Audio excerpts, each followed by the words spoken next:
Desearles un buen día a todos ustedes. El tema de hoy es costos de mano de obra y, a ver, iniciemos la sesión. Ok, costos de mano de obra. Sabemos que los elementos del costo están conformados por la materia prima, la mano de obra y los costos indirectos de fabricación. Hoy día hablaremos, como les manifestaba, sobre la mano de obra. La mano de obra es el elemento básico dentro de un proceso productivo de cualquier empresa. Es la mano de obra del personal que participa directamente en la transformación de la materia prima y que es fácilmente identificable. Este control de la mano de obra, las empresas la realizan a través de la planilla de remuneraciones. La mano de obra del costo comprende la remuneración que se le entrega al personal que se encarga de elaborar los productos y adicionalmente se debe considerar los beneficios sociales que perciben según los dispositivos legales vigentes y también según la norma internacional de contabilidad 19, ¿no? Tomando en cuenta siempre el régimen laboral al que pertenece la empresa, ¿no? Por lo tanto, lo primero que vamos a ver es cuáles son esos regímenes laborales que están vigentes dentro de nuestro país, quiere decir en el Perú, ¿no?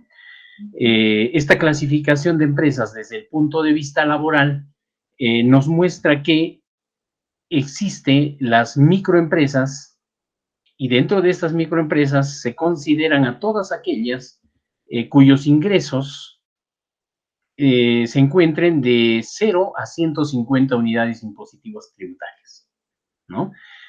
También vamos a considerar a las pequeñas empresas quienes han tenido un ingreso de 150 UITs hasta 1.700 UITs.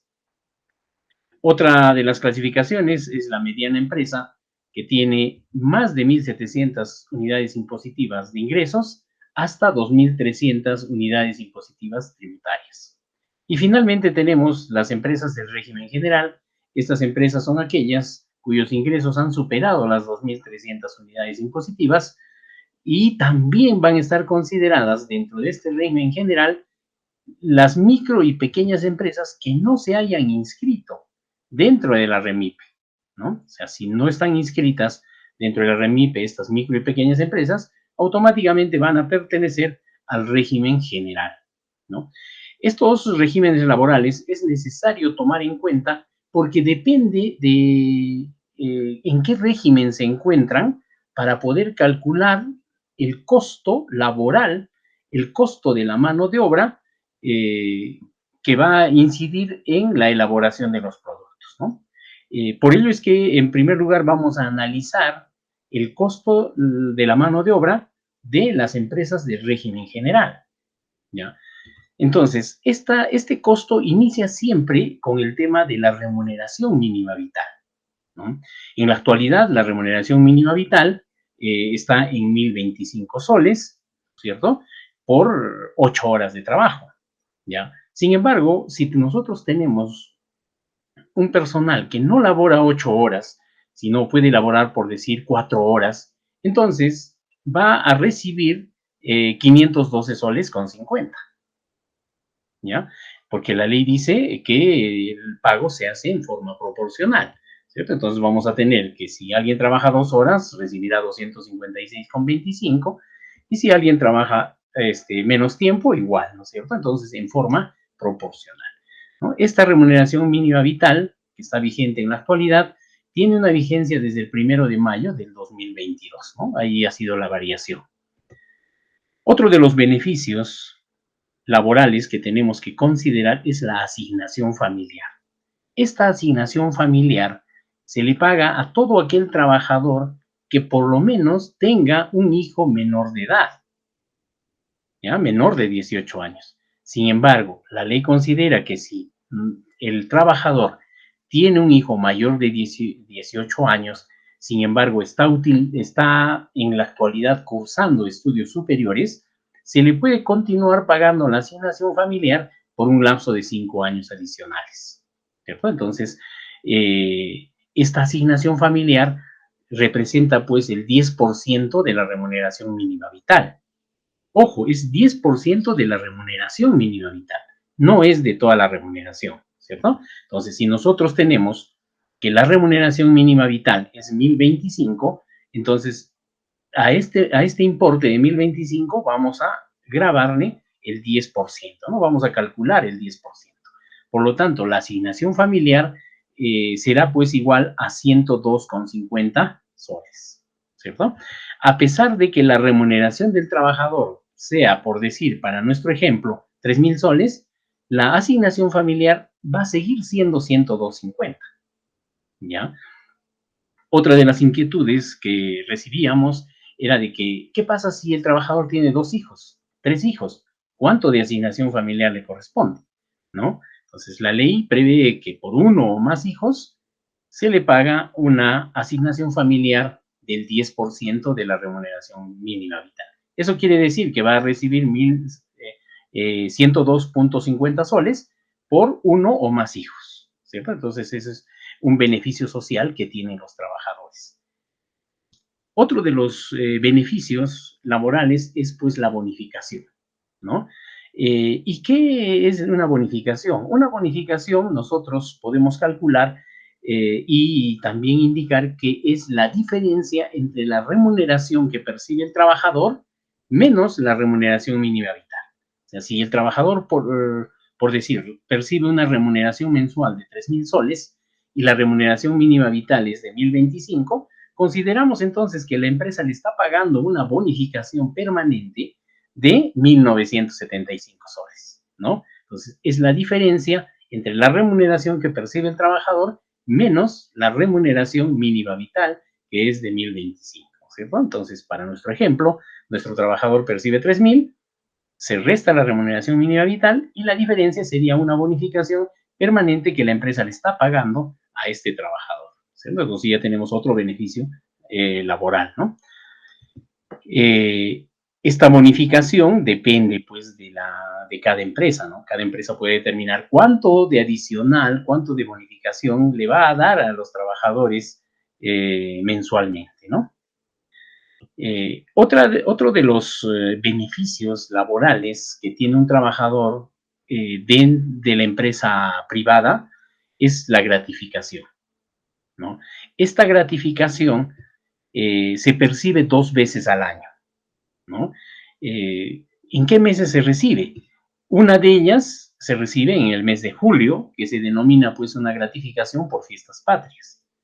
Y la otra gratificación que se percibe es la gratificación de diciembre, o también se le llama la gratificación por Navidad, ¿no?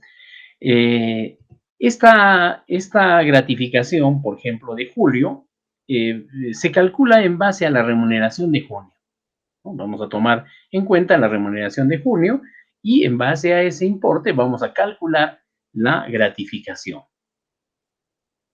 Y en diciembre vamos a tomar como base la remuneración del mes de noviembre, ¿ya? ¿Por qué la de noviembre? Porque sabemos que las gratificaciones se tienen que pagar en forma obligatoria antes del 15 de julio y antes del 15 de diciembre, ¿ya? Así dice los dispositivos legales, ¿no? Entonces, es por eso que los cálculos se tienen que hacer con anticipación, ¿ya? ¿Quiénes perciben la gratificación de julio o cómo se percibe la gratificación de julio o cómo se percibe la gratificación de diciembre?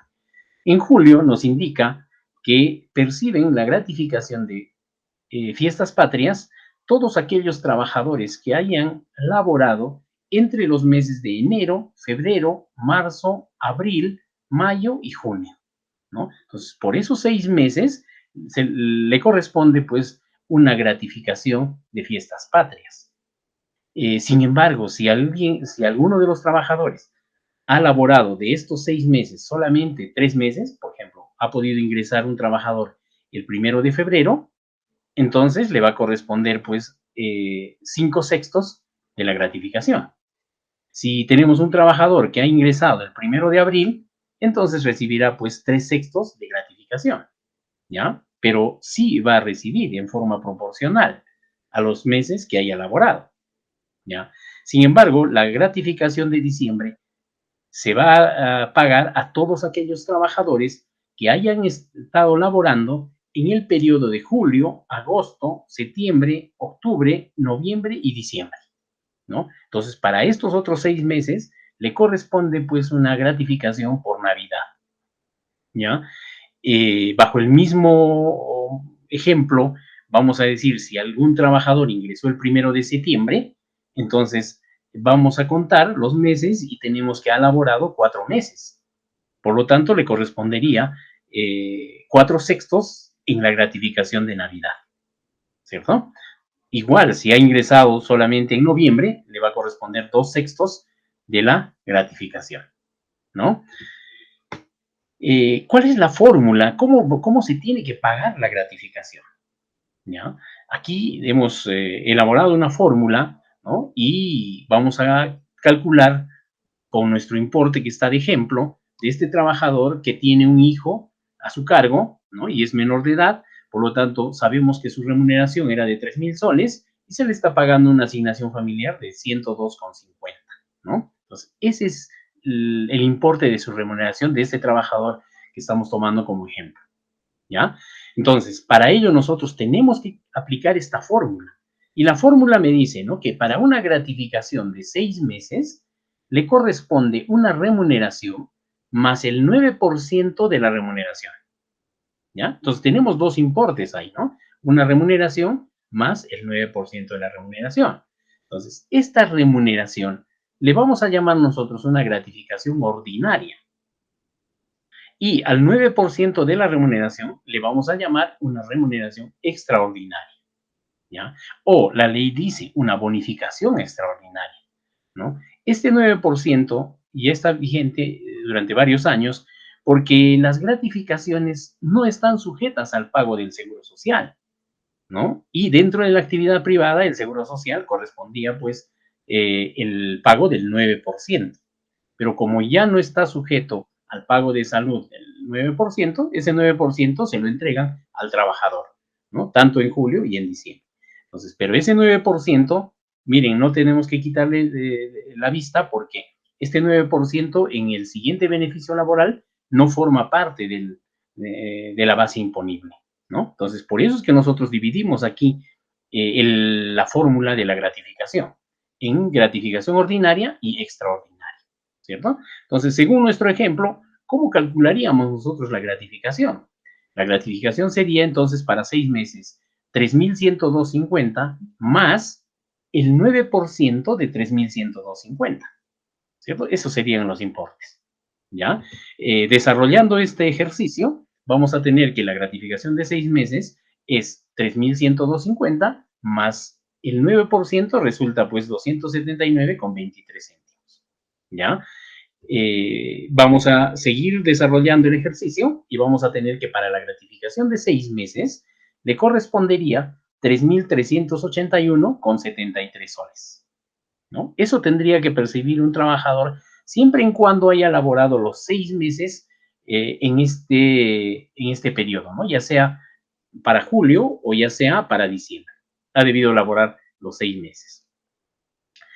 Sin embargo, nosotros vamos a dividir esta gratificación entre 6 para calcular cuánto sería la gratificación que la empresa tiene que ir provisionando mensualmente.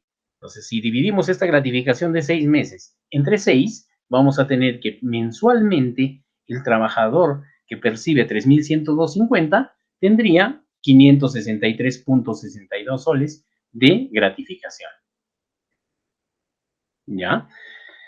Entonces, este importe se va a tener que ir registrando mensualmente dentro de nuestros registros contables para ir provisionando este beneficio laboral, ¿no? Otro de los beneficios laborales que tenemos nosotros es, pues, la compensación por tiempo de servicios, ¿no?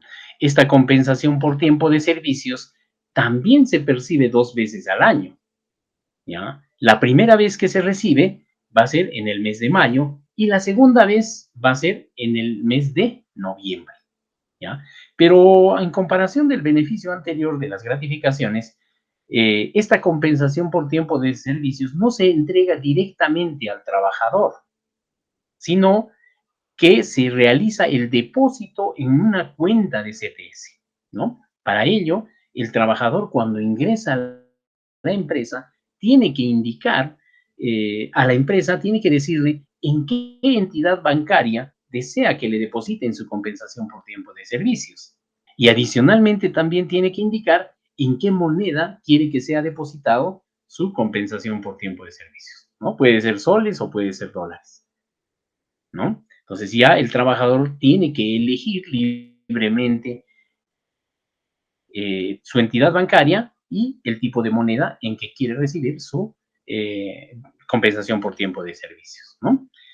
Como su nombre dice, esta compensación por tiempo de servicios se va acumulando en una cuenta aperturada a nombre del trabajador en la entidad bancaria y en la moneda que ha solicitado, para que en el mes de mayo y noviembre la empresa le haga el depósito de lo que le corresponde, ¿ya? Sin embargo, este depósito no puede ser retirado fácilmente por el trabajador, ¿no? Sino tiene que cumplir ciertas condiciones para que pueda retirar, ¿no? Porque esto va a servir que cuando el trabajador se retira de la empresa le va a dar un documento, una carta dirigida a su entidad bancaria, indicándole que el trabajador está dejando de laborar en la empresa, por lo tanto, autoriza que la entidad bancaria pueda entregarle su compensación por tiempo de servicios porque ya finalizó su relación laboral con la empresa, ¿ya?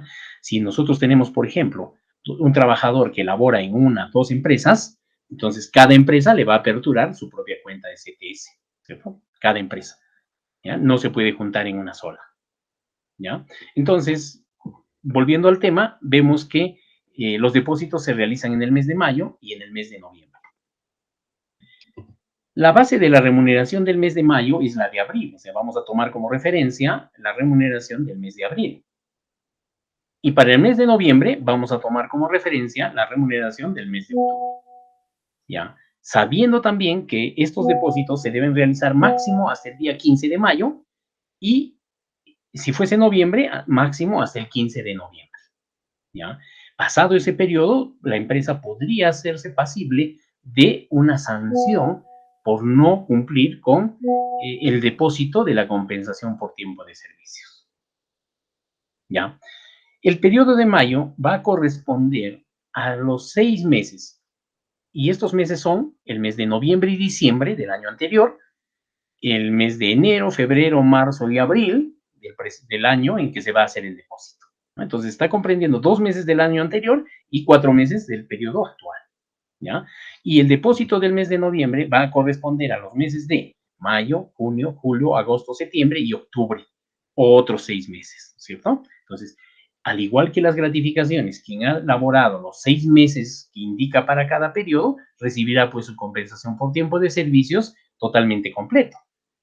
Sin embargo, si hay un trabajador, por decir, que ha ingresado el 1 de enero, entonces el depósito que se le va a realizar en mayo va a corresponder pues a los 4/6 nada más. No le vamos a depositar la compensación por tiempo de servicios en forma completa, sino en forma proporcional a los periodos que haya elaborado durante, durante estos 6 meses, ¿cierto? Va a pasar lo mismo en noviembre. Si tenemos un trabajador que laboró desde el 1 de octubre, entonces solamente le depositaremos un sexto, ¿cierto? Un sexto de del cálculo que vamos a hacer, ¿no? Porque ahorita vamos a presentar la fórmula, cómo se calcula la compensación por tiempo de servicios, ¿ya? Entonces, este beneficio, pues, es obligatorio para todos los trabajadores de las empresas del sector privado.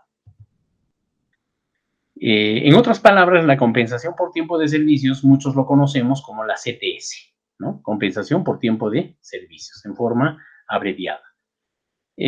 Como habíamos estado viendo, nuestro importe de remuneración es pues 3.102.50, ¿cierto? Para nuestro ejemplo. Este importe va a servir pues para calcular, ¿no? Cuánto le corresponde de compensación por tiempo de servicios. Para ello nosotros tenemos esta fórmula donde nos dice que la compensación por tiempo de servicios de 6 meses es igual a una remuneración más un sexto de la gratificación ordinaria. Y todo este resultado dividido entre 2, ¿no? Entonces, miren que aquí en la fórmula nos pide la gratificación ordinaria, ¿ya? Por ello, si nos acordamos, en la gratificación habíamos dividido 2 importes, gratificación ordinaria y gratificación extraordinaria, ¿no es cierto? Entonces, para esta compensación por tiempo de servicios, no vamos a tomar en cuenta la gratificación extraordinaria, sino solamente vamos a tomar el importe de la gratificación ordinaria y lo vamos a dividir entre 6. ¿Ya? Si nosotros consideramos los importes, vamos a tener el siguiente resultado, ¿no? Compensación por tiempo de servicios para 6 meses va a ser igual a 3.102.50, más la gratificación ordinaria, habíamos visto que también era 3.102.50, ¿no? Y eso lo vamos a dividir entre 6. Y finalmente a todo ese resultado lo vamos a dividir entre 2. ¿Ya?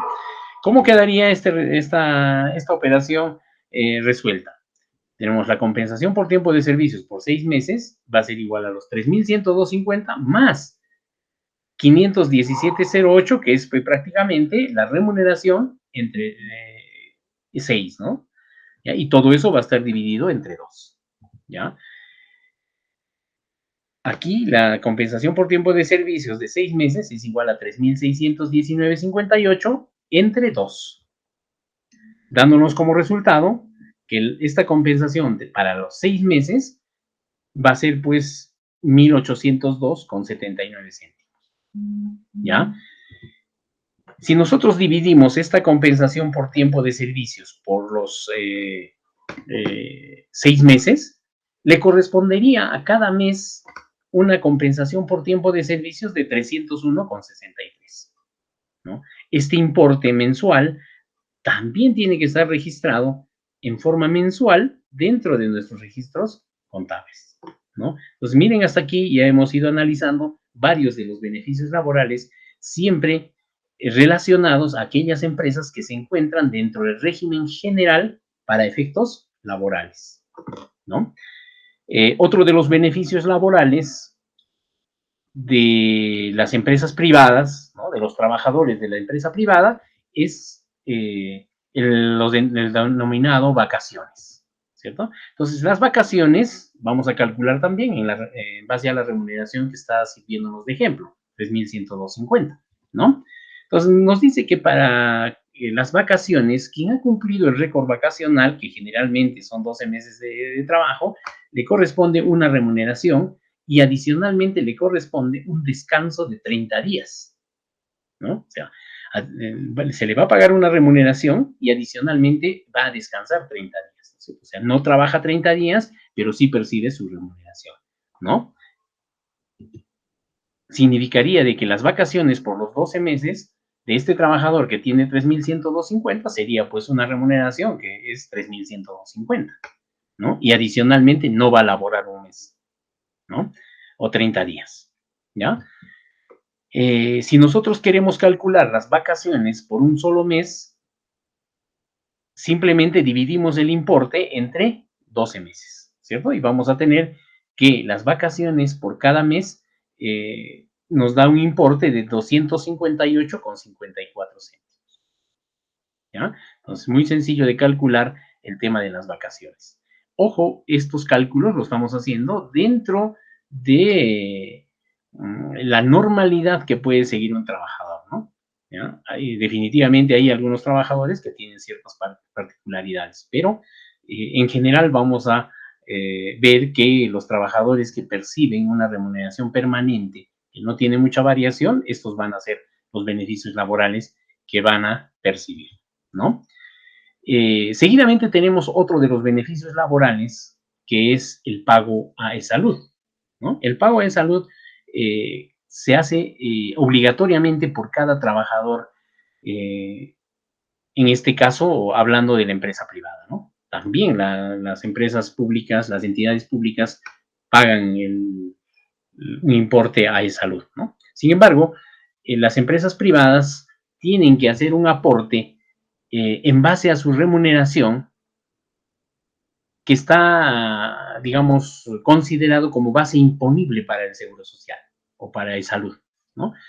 Se paga salud para que nuestros trabajadores de la empresa privada estén protegidos, no solamente ellos, sino también sus derechohabientes. ¿Quiénes son los derechohabientes?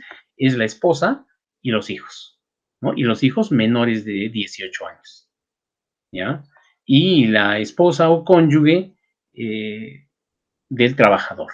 Entonces, todos ellos se benefician cuando la empresa realiza el pago por salud, ¿cierto? El pago por salud es el 9% de la remuneración o de los importes que están sujetos o que forman como base imponible de este aporte, ¿no? ¿Qué importes están sujetos a salud? ¿O qué importes forman parte de la base imponible de salud? Primero tenemos la remuneración, que es de 1,025, ¿cierto? También está sujeto o forma parte de la base imponible la bonificación. Habíamos visto que nuestra bonificación era 1,975, ¿cierto? También forma parte de la base imponible la asignación familiar, que es 102,50, ¿ya? También aquí va a formar parte de la base imponible las vacaciones, ¿no? Entonces, estos importes, que son los beneficios laborales que hemos ido viendo con anterioridad, forman parte de la base imponible para esa salud. Sin embargo, aquí no observamos, por ejemplo, que las gratificaciones formen parte, ¿no? O sea, porque habíamos visto que las gratificaciones no están sujetos al pago de salud. Es por eso que ese 9% se lo entregan directamente al trabajador, como bonificación extraordinaria o como gratificación extraordinaria. Tampoco está sujeto a salud la compensación por tiempo de servicios, ¿cierto? Entonces, esos dos beneficios laborales no están sujetos o no forman parte de salud, ¿ya? Entonces, pero sí tenemos la remuneración, la bonificación, la asignación familiar y las vacaciones, ¿no? Sumamos estos importes y vamos a tener un total de 3,361,04, ¿ya? A este importe nosotros vamos a ir calculando el 9%, ¿ya? Este 9% es pues el beneficio social que corresponde a esa salud, ¿ya? Ojo, nosotros decimos beneficio social, beneficio laboral o carga laboral a todo importe que la empresa tiene que desembolsar por tener un trabajador, ¿ya? Por cada trabajador, ¿no? Por cada personal que tiene la empresa, va a tener que pagar, pues, estos beneficios laborales o va a ser sujeto a eh, tener la carga laboral, ¿no? Entonces, miren que este 9% también lo paga la empresa, por lo tanto, es un beneficio laboral, ¿no? Y en este caso, con los importes que estamos tomando como ejemplo, vamos a ver que el Seguro Social es el 9% de 3,361,04, por lo tanto, el importe al Seguro Social o a salud va a ser 302,49, ¿ya? Ese es el importe. Entonces, fijémonos bien que estos 4 beneficios van a estar sujetos a el 9% por salud, ¿ya?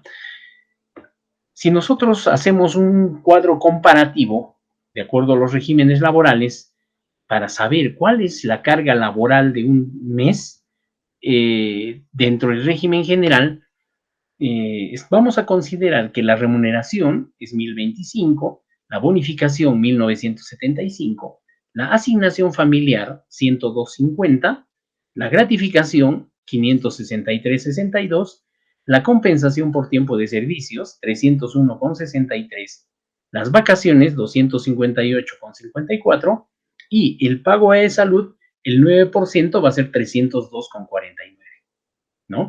Si sumamos todo eso, la carga social va a ser de 4,528,78, ¿cierto? Sin embargo, este trabajador tenía una remuneración de 3,000 soles, ¿ya? Eso significa que la diferencia es pues una carga laboral, ¿cierto? Entonces vamos a ver que nuestra carga laboral dentro del régimen general es del 50.96%. ¿No? ¿Cómo se obtiene el 50.96? Nosotros tenemos un trabajador que su remuneración es de 3,000 soles y por esos 3,000 se le paga todos los demás beneficios, ¿cierto? Y el importe total de la carga laboral va a ser pues de 4,528,78, ¿ya? Significa entonces que los 3,000 soles va a ser el 100% y los 4,528, ¿cuántos representa? Con una regla de 3 simple, vamos a obtener que es el 150.96%, ¿ya? Y si nosotros hacemos una resta, vamos a tener que la carga laboral es del 50.96%, ¿cierto? Esa es la carga social o la carga laboral, ¿no? Y eso es lo que estamos considerando en nuestro cuadro, ¿ya? ¿Qué representa esto? Tener un trabajador dentro del régimen general significa pues pagarle un 50.96% más, ¿cierto? Por ejemplo, si un trabajador tuviese una remuneración de 1,000 soles, bajo estas mismas condiciones, se le tendría que pagar 1,509,60 céntimos, ¿ya? Porque habría que aumentarle el 50.96% más, ¿no? Entonces, esta es, pues, la forma como estamos determinando nosotros la carga laboral dentro del régimen general de una empresa privada, ¿no? Sin embargo, nosotros sabemos y habíamos analizado al inicio que existen empresas que están dentro de la microempresa y dentro de la pequeña empresa, ¿no? Entonces, vamos a ir analizando cuáles son los beneficios laborales de estos otros regímenes, sabiendo que el régimen general va a ser idéntico al régimen de la mediana empresa, ¿ya? O sea, la mediana empresa y las empresas del régimen general van a tener los mismos beneficios laborales, ¿no? O sea, también va a ser 50.96% de carga social, ¿no? Sin embargo, nosotros vamos a ir calculando, ¿no?, con cualquier otro importe y podemos ir llenando este cuadro. ¿Sí? Ustedes pueden ponerse pues una base imponible de 1,500, de 3,000, de 4,000, de 4,500, etcétera. Calcular los beneficios laborales y determinar cuál es el porcentaje, ¿no?, de carga social, ¿no? Podemos ir llenando este cuadro, ¿no? Sin embargo, ahora vamos a ir analizando cuáles son los beneficios laborales de la pequeña empresa, ¿ya?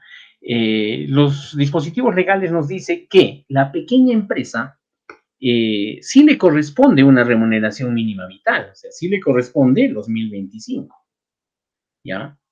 Si la empresa desea darle un pago adicional, una bonificación sobre su remuneración mínima vital, también está sujeto, o sea, sí se le puede dar una bonificación, ¿ya?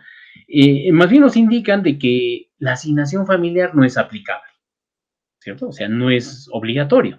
Se le puede dar en forma voluntaria, sí, pero no es obligatorio, ¿cierto? O sea, no se aplica una asignación familiar para las pequeñas empresas.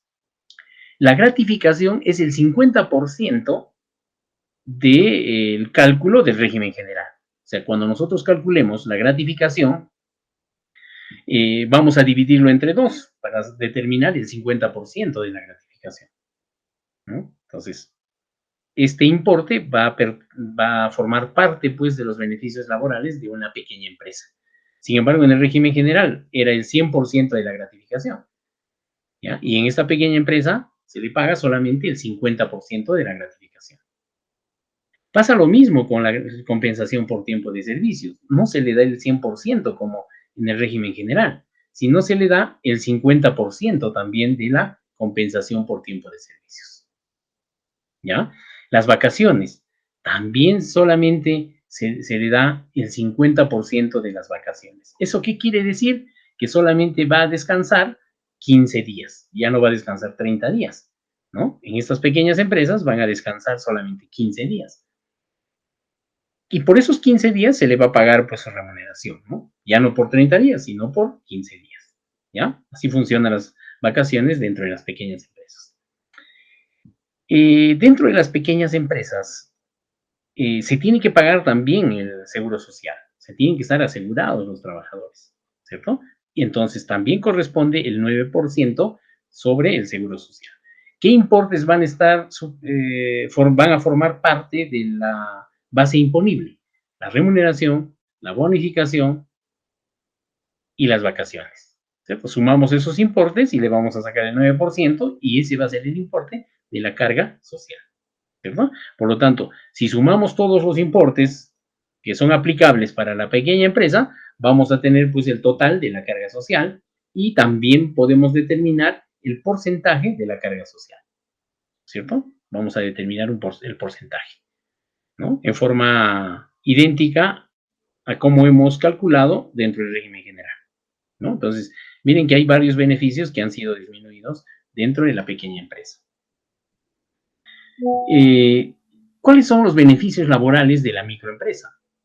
¿No? En la microempresa vamos a tener estos beneficios laborales, ¿ya? ¿Va a tener remuneración? Sí, su remuneración mínima vital, ¿no? Así sea microempresa, pequeña empresa, siempre va a estar calculado de acuerdo a lo que dice la ley, ¿no? Los 1025 soles si trabaja 8 horas, ¿cierto?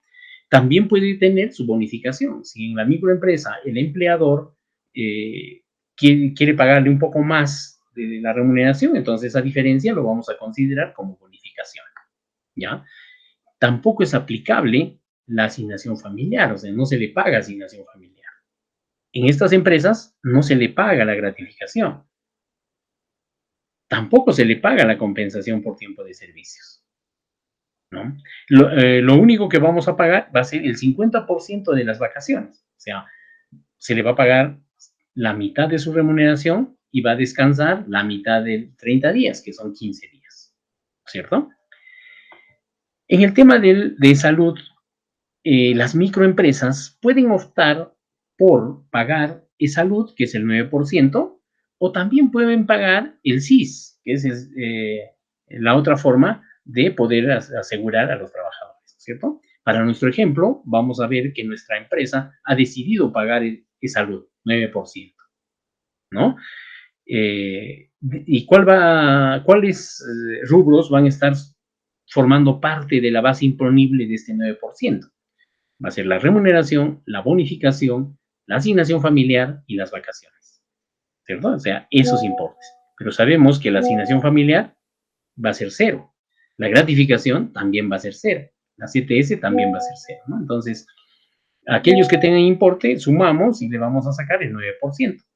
¿Ya? Sumamos todos los importes y nos va a dar la carga social, ¿no?